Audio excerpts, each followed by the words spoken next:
Salut tout le monde, on se retrouve aujourd'hui pour un point love. Donc aujourd'hui je vais vous parler du livre Un sari couleur de boue de Cashmere Hachette.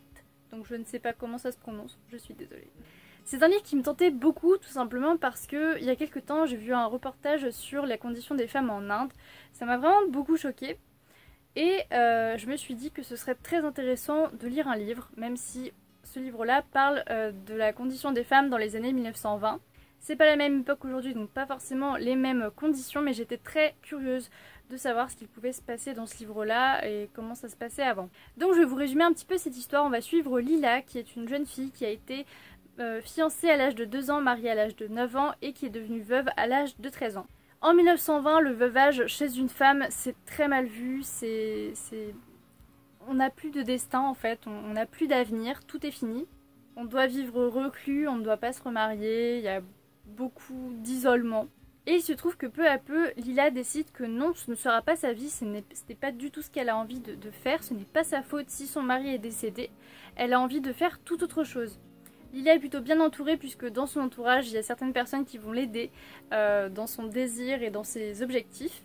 Et en dehors de ça, en dehors de la maison, il y a la guerre avec les Britanniques. Et dans ce pays, ça commence à changer, ça commence à bouger avec Gandhi, ou Gandhiji, je ne sais pas comment ça se dit. Donc non seulement ça parle de la condition des femmes en 1920, mais ça parle aussi de la guerre en 1920, donc il y a cette partie historique. Donc sachez que j'ai vraiment adoré ma lecture. Déjà, je voudrais soutenir la plume magnifique de l'auteur, qui est très douce, très pure, qui est vraiment très agréable à lire. C'était vraiment un réel plaisir. Donc cette vidéo sera coupée en 3 parties, donc il y aura une partie sur la guerre, sur les conditions des femmes et sur le personnage principal qui est vraiment très important. Donc on va commencer tout de suite avec le point historique et je ne vais pas vous mentir, c'est pas le point qui m'a le plus plu. Voilà, je n'ai pas demandé ce livre-là pour en savoir plus sur la guerre et sur ce qu'il se passait avec Gandhi. J'ai vraiment demandé pour la condition des femmes. Donc même si j'ai fait quelques petites recherches, plutôt que de vous dire n'importe quoi, je vais être très brève à ce sujet-là. Donc en 1920, il y a la guerre contre les Britanniques et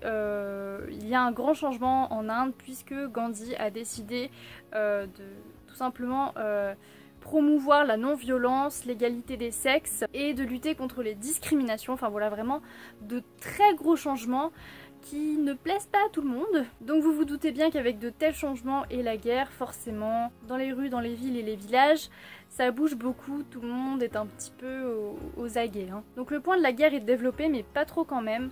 Voilà, c'est vraiment très bien dosé parce que c'est pas un point qui m'intéresse énormément et j'ai pas fait une overdose, voilà, donc c'était assez léger. J'ai pas tout compris, c'est pour ça que je m'attarde pas vraiment sur ce point, mais c'était quand même intéressant. Donc maintenant nous allons parler des conditions des femmes et plus particulièrement du mariage et du veuvage. Donc j'ai trouvé ça très intéressant puisque j'ai demandé ce livre-là pour en apprendre plus sur les traditions et la culture en Inde en 1920. Donc voilà, dans ce livre-là on découvre les rituels avant un mariage et j'ai trouvé ça très intéressant. Mais c'est un livre qui se centre surtout sur le veuvage puisque le personnage principal devient veuve et qu'en Inde, être veuve, c'est synonyme de ne pas avoir d'avenir. Donc j'ai découvert des choses que je ne savais pas, comme par exemple le veuvage est synonyme de isolement. On peut aussi voir dans ce livre-là que le veuvage n'est pas pareil pour les femmes et pour les hommes.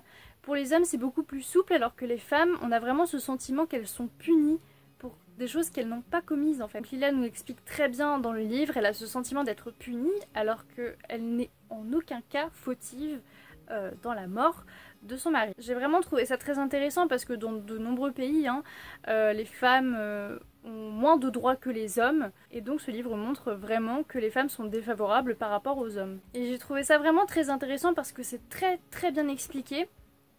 Il y a juste le vocabulaire qui peut parfois un petit peu poser problème, mais il y a un glossaire à la fin puisqu'il y a beaucoup de mots qui viennent de l'hindi. Et c'est vrai qu'on est vraiment plongé dans ce pays puisqu'on a tout, on a le vocabulaire, on a l'ambiance, on a les traditions, la culture, tout est fait pour que le lecteur se sente en Inde. Et donc durant ma lecture, j'étais vraiment imprégnée de tout ça. En fait, je me sentais vraiment en Inde, j'avais vraiment l'impression d'y être et c'était très intéressant. Et je ne vous raconte pas à quel point ma culture a augmenté. Et tout ça, c'est particulièrement grâce au personnage de Lila, dont nous allons parler maintenant. Alors tout d'abord je m'y attendais un petit peu parce que je trouvais que le personnage principal, Lila, semblait quand même assez réel. Et bien il se trouve que l'auteur en fait s'est inspiré de sa grand-mère pour créer ce personnage là et donc pour lui rendre hommage. Et je trouve que c'est un très très bel hommage parce que c'est un très beau livre. C'est plein de douceur et d'espoir et c'est vraiment une grande réussite. Et je vous avoue que quand j'ai lu les remerciements et que c'était pour rendre hommage à sa grand-mère, bah ça m'a fait du baume au cœur en fait. J'ai trouvé ça très très beau de valoriser cette histoire et de valoriser ce vécu. Donc Lila est une adolescente lorsqu'elle devient veuve et on lui dit tout simplement de se comporter comme une adulte pour faire son veuvage. Et c'est très difficile pour elle parce que c'est une adolescente, donc qui n'a pas encore atteint toute sa maturité, qui est encore un peu jeune dans son esprit et dans son âme. Et par exemple, durant le veuvage, eh bien on doit raser ses cheveux. Et pour une adolescente, donc pour Lila, c'est un crève-cœur quoi. C'est vraiment un crève-cœur.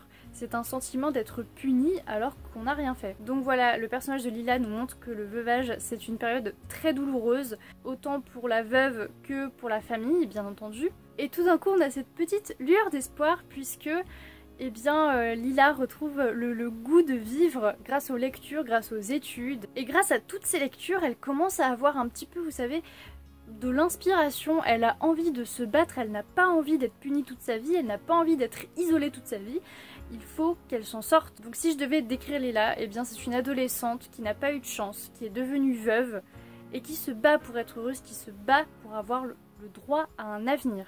Donc voilà, c'est un roman très intéressant qui nous apprend beaucoup de choses, autant sur le plan historique que sur le plan des conditions des femmes, enfin voilà, vraiment beaucoup de choses sur la culture, sur les traditions. Voilà, c'est... Moi je trouve ça dingue qu'en si peu de pages, on en apprenne autant. Voilà, donc je suis vraiment très heureuse de cette lecture parce que j'ai eu exactement tout ce que j'attendais. J'ai demandé ce livre pour en apprendre plus et c'est ce qui s'est passé. En plus de ça, la plume, elle est juste magnifique. L'histoire, elle est pleine d'espoir, même au moment où on croit vraiment qu'il ne va rien se passer de bien parce que c'est pas possible. C'est vraiment une très jolie lecture. J'ai vraiment beaucoup apprécié ce moment. Je l'ai lu assez rapidement quand même, hein. Je l'ai lu en 3-4 jours. Donc comme à chaque point love, forcément, je vous encourage à lire ce livre parce qu'il est vraiment très intéressant. Il va vous permettre d'acquérir des connaissances vraiment très intéressantes et je pense vraiment qu'il va vous apporter beaucoup. Cette vidéo est terminée, j'espère qu'elle vous aura plu. Salut!